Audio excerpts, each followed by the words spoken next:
ঠিক এই জায়গাটিতে এসে আমার মনে হলো যে ভুল করে আমি স্বর্গে চলে এসেছি। শেখ ফজলুল করিমের একটা কবিতা পড়েছিলাম ছোটবেলায়, কোথায় স্বর্গ কোথায় নরক কে বলে তা বহু দূরে। আসলেই তো, স্বর্গ তো আসলে বেশি দূরে নয়, এই পৃথিবীতেই।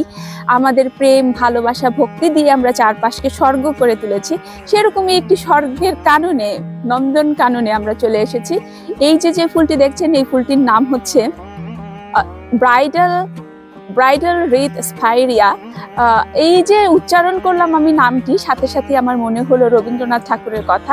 উনি নানান রকম ফুলের নাম দিয়েছেন, ইংরেজি ফুলের নাম বাংলায় করেছেন, যেমন বোগেনভেলিয়ার নাম দিয়েছিলেন বাগান বিলাস। তো আমার মনে হচ্ছে যে উনি দেশ বিদেশে ঘুরেছেন, জানি না এই ফুল তার চোখে পড়েছিল কিনা।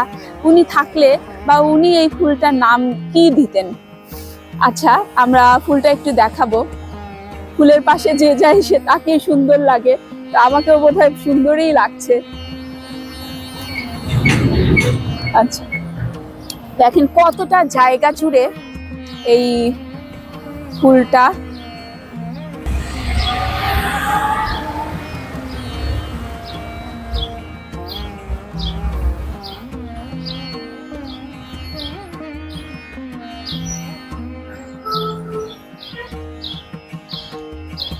একটু লয়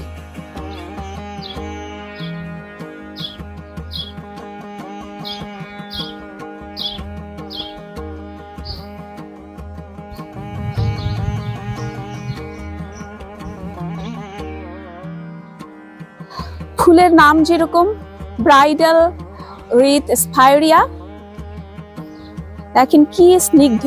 আর মজার বিষয় হচ্ছে যে থোকা থোকা ফুলগুলো, এবং প্রতিটি থোকায় দেখেন একই রকম, ভেতরে একটু সবুজ, হালকা সবুজ রং আছে, যার জন্য ফুলটার স্নিগ্ধতা আরো বাড়িয়ে দিয়েছে। একদম ঝোপ আকৃতির এই গাছগুলো আমি যখন প্রথম ফুল হওয়ার আগে দেখেছিলাম বাংলাদেশে। আপনারা যারা 90 দশকের আগে বড় হয়েছেন তারা গ্রামগঞ্জে দেখেছেন যে সিকোটি নামের একটা গাছ ছিল।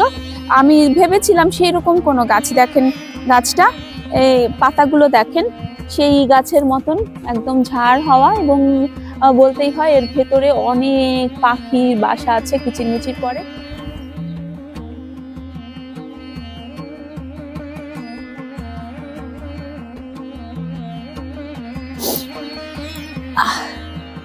একদম ঝাঁপিয়ে ফুটেছে, মাটি ছুঁয়ে গেছে ফুলের ওজনে। আমরা জানি যে ফলের ওজনে গাছ অনেক সময় নুয়ে যায়, কিন্তু ফুলের ওজনেই দেখেন নুয়ে পড়েছে।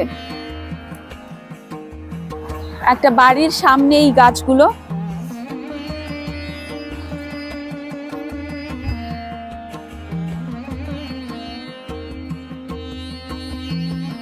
ফুলটায় আমাদের যে ছাতিম ফুল হয়, ছাতিম ফুলের যেমন একটা হালকা ঝাঁঝালো গন্ধ আছে, এই ফুলটা এরকম একটা গন্ধ।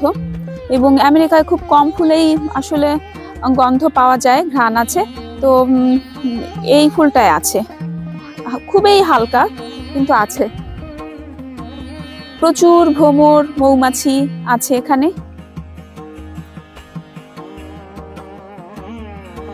যে কলিগুলো দেখেন, কলিটা হচ্ছে এরকম।